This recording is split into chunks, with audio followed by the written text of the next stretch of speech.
What's going on, you wonderful people? I hope you're having an amazing day today. And I want to quickly say that this video will be a rant video for sure. It's going to be a mixture of a couple of things. And, you know, we talked about the Michigan game. We talked about the Washington game. And I will be giving you guys my prediction on this channel on who I think is going to win the Natty. But make sure that you subscribe, all that good stuff, man. We're on the way to 400 subscribers. I'm trying to get to 1,000 before April. That's my birthday month, so make sure that you guys subscribe so we can continue to talk football, college, NFL, all that good stuff. Now, let's get into the topic at hand. And as you already know, or maybe you don't, the center for Alabama has hit the transfer portal. Yes, Seth McLaughlin is gone. He is no longer with Alabama. And I honestly believe that this was the #1 problem with Alabama. Now, I know that we have had a lot of different issues. There were questions about Jalen Milroe that I think he did answer down the stretch. There are things that people are saying about Milroe right now that I do honestly disagree with. A lot of people aren't taking a second look to actually see what happened on that last play. We're going to get to that a little bit later in this video. But Seth McLaughlin, like I said, is gone, and a lot of people are deeming him the worst center Alabama has had. I typed this in on Google and Reddit popped up. You know how Reddit gets down. Y'all know Reddit is a place where people go in order to vent and let out their frustrations. And this right here says, I knew it was over when the first bad snap came out. I knew it was all over. I can't believe it. How did we not have an answer for this problem all season long? Why? Okay, this is what he's saying, and I honestly believe this. We probably just did not have anybody there who could do a better job at blocking.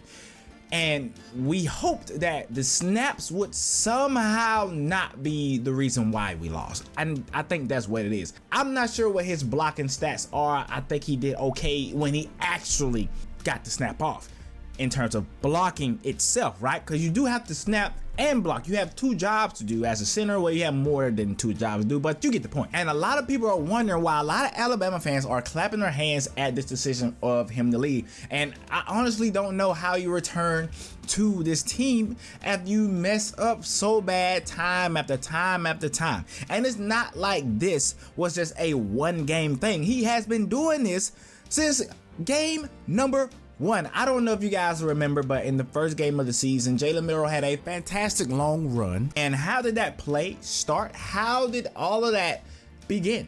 With a low snap. He's been low snapping the ball all game. And I know Jalen Milroe is a fantastic athlete, but at the same time, it's a lot better if Jalen Milroe can look at the defense a little bit, make sure that he catches the snap without having to drop down into a sumo squat or something like that to catch the ball. All right, and so with that being said, him leaving is no surprise to any Alabama fan. It almost seems as if time after time, game after game, he just continued to have bad snaps. And now this is somebody who has been an offensive lineman for Alabama for a long time. It's not like he's some freshman. The man's been in the system for at least 4 years right now. All right, it was so bad. Sometimes I just wish Milroe can just get under center like people used to do way back in the day. I know everybody's about the shotgun offense now, and I know that old school drop back offense is not ideal for somebody like Jalen Milroe, but sometimes I wish that, but then I had to remind myself like, no, that's probably not a good idea either. But we're gonna talk about some things that happened in the game, and not a full recap, but just a little bit of what went wrong for Alabama and why this game ended the way it did and why it looked so bad. A lot of people are not really looking at what exactly happened on the last play. If you look at around the 11-minute mark in the second half, it was 11:57, the bad snap gene, or the bad snap cold flu, the COVID snap, I don't know, that sickness that was plaguing Alabama all year showed his head right here, okay? And Jalen Milroe has to try to pick up the ball, and he kind of wants to run with it, but then he slips and falls, and then it blows up a great drive. This was a drive that seemed as if Alabama finally figured it out. And Alabama has been a team all season where the second half has been the bread and butter. It's been the bread and butter all year long. Alabama has showed they can go down at halftime, like be down by a couple points and come right back in and host a shutout, okay? And we almost got that in this game. And I honestly feel like this was a scoring drive, at least 3. Alabama kicker Will Reichert was on fire. He could have drilled another long field goal. I was pretty sure we was gonna run the ball some more, I hoped, and possibly got in field goal range. If not, get a touchdown. There was 3 points off the board that we potentially had, and it is what it is. But the bad snap curse was continuing, and right after that, it did it again. I'm like, what exactly is going on? And so you had that last play.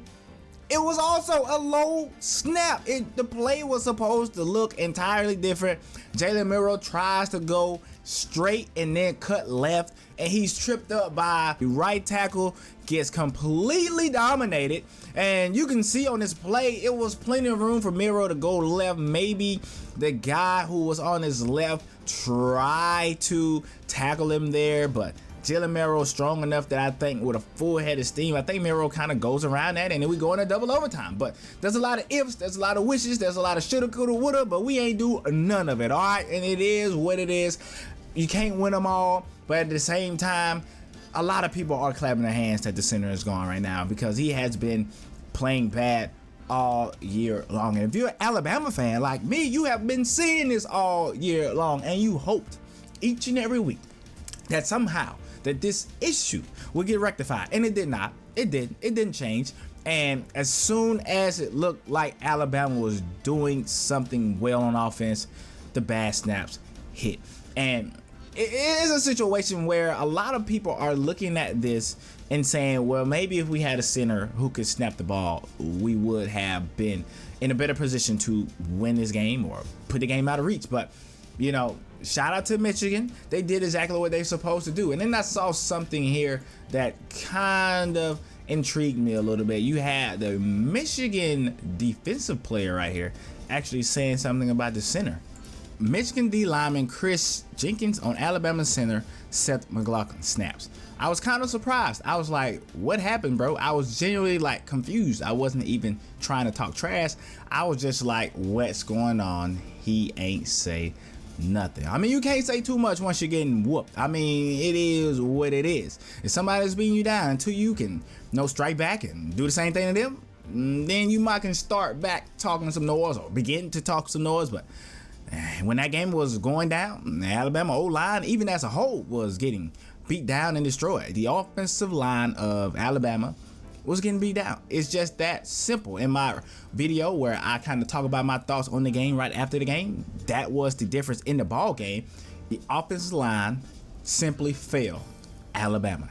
It's just that simple. That's why they lost this game. Jalen Milroe had no time to throw. Jalen Milroe had no lanes to really run in except for maybe a few plays.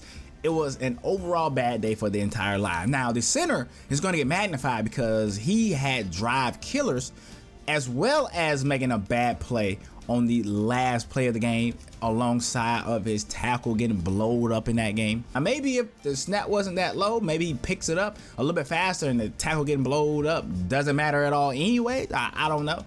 But, I mean, we can always come up with something now that the game is over. We can say this, we can say that, but it doesn't really matter. But at the same time, we're getting ready for next year. And I think that Alabama is going to be just fine. Why? Because it's Alabama, baby. You know what time it is. Come on now.